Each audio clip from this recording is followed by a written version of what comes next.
First of all, it's so incredibly narcissistic for anyone to believe that I'm sitting around thinking about like, oh my God, I hate the Jews. I don't care about the Jews. I don't care to hate any group of people.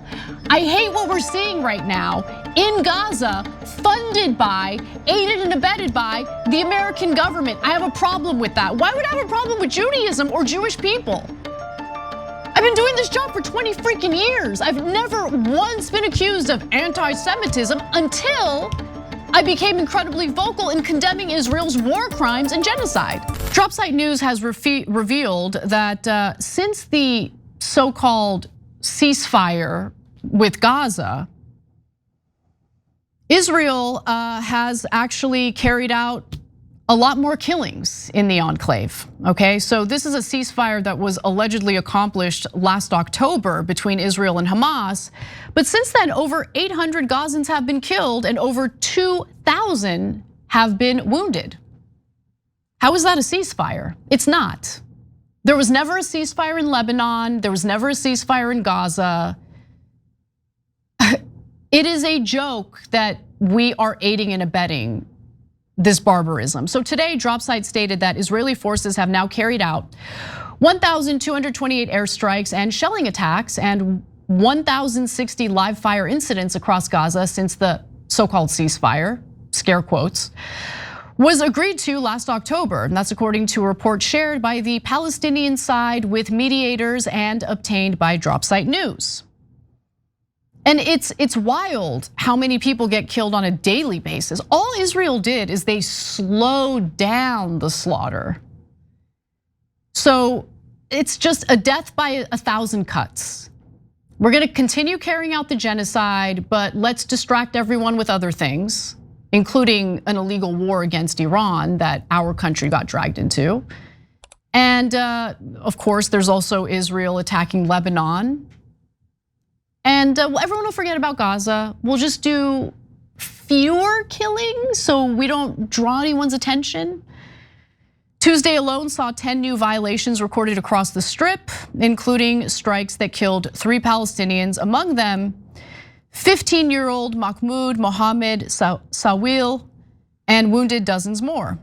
And since the ceasefire took effect, 837 Palestinians have been killed, including 260 children, 16 I should say, 216 children, 91 women, and 23 elderly.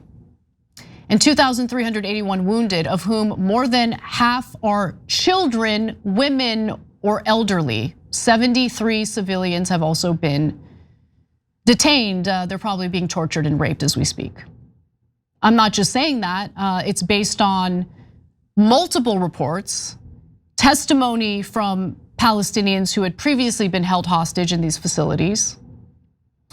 There was a report that I got into, I described the details of on this show previously, where victims of the Israeli military were held in these detention facilities and raped by dogs that were trained to rape detainees. Aid and fuel deliveries into Gaza are well below the amount that they're supposed to be because of course. I mean, the point is to kill off the population. That is the point. That's why it's a genocide.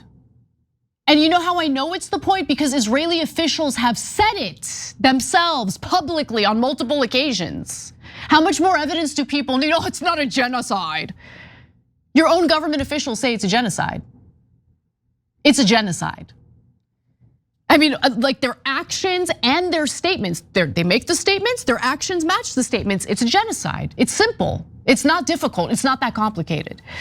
So the IDF is, by the way, still occupying Gaza, and everyone is led to believe that it's only the 53%, right? Which is bad enough. They're occupying more than half of Palestinian territory in Gaza. But no, you think that they're done? You think that's all they were gonna take? They want the whole enchilada, okay? They want the whole thing. And so it would appear that Israel has already taken more land while our media has kind of been asleep at the wheel about it. There are some reports, and for those who are paying attention, they noticed. So let's take a look at this. Since the October ceasefire agreement, Israeli troops have occupied the outer portion of the Gaza Strip, shown in yellow here.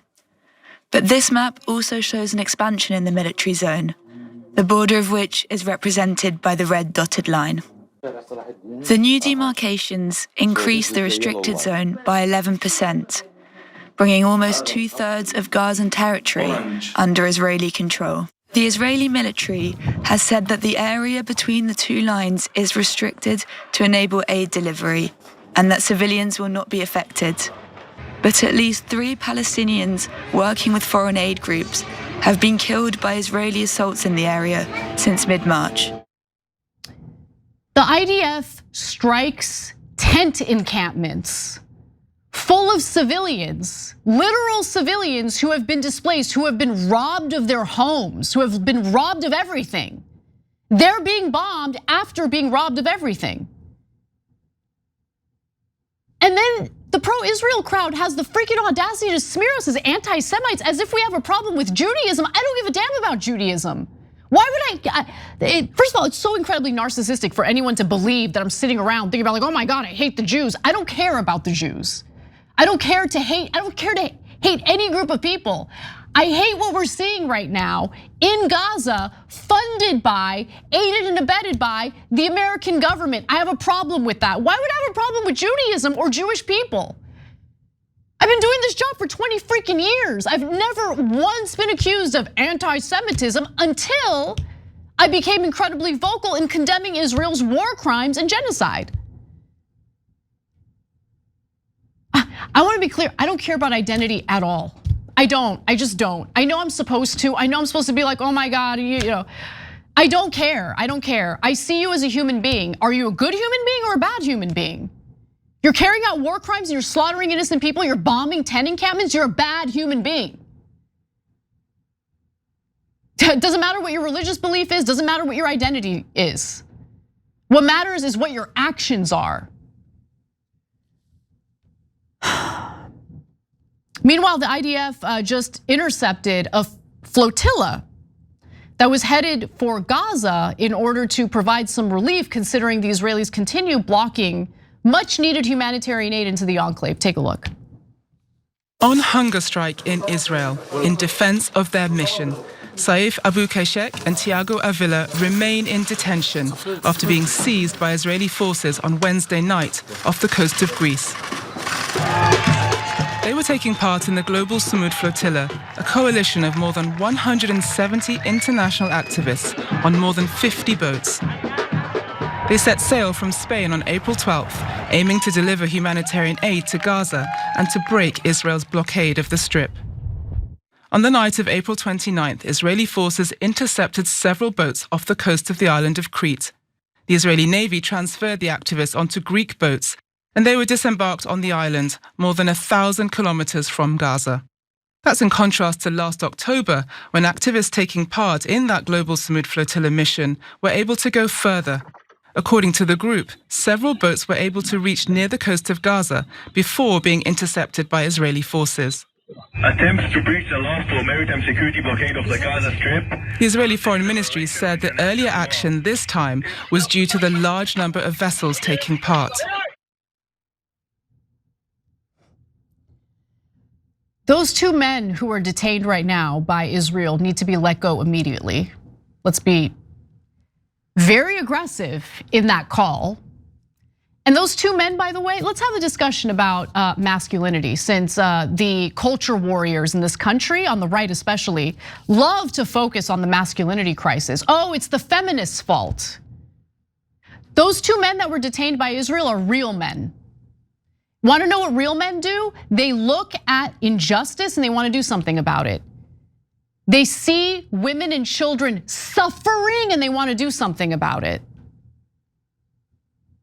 Okay, the people who tend to fearmonger about the masculinity crisis in this country the most, people like Tim Pool, for instance, right? That was like a big topic he liked to focus on.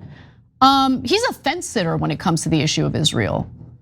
Wishy-washy, playing both sides, thinking we're all stupid and don't know the game he's playing. So show your masculinity, Tim. Take a side. Who do you support here? The men who are actually trying to get humanitarian aid to women and children who are purposely being starved to death by Israel? Or by the country that decided to punish them for doing it? Yeah, Israel triggers me, that's for sure. Because the inhumanity, they just rub it in your face every single day to disgust me that they have stained this country because of our alliance with them, because of the fact that we're aiding, we're funding what they're doing. Every time you ring the bell below, an angel gets his wings. Totally not true, but it does keep you updated on our live shows.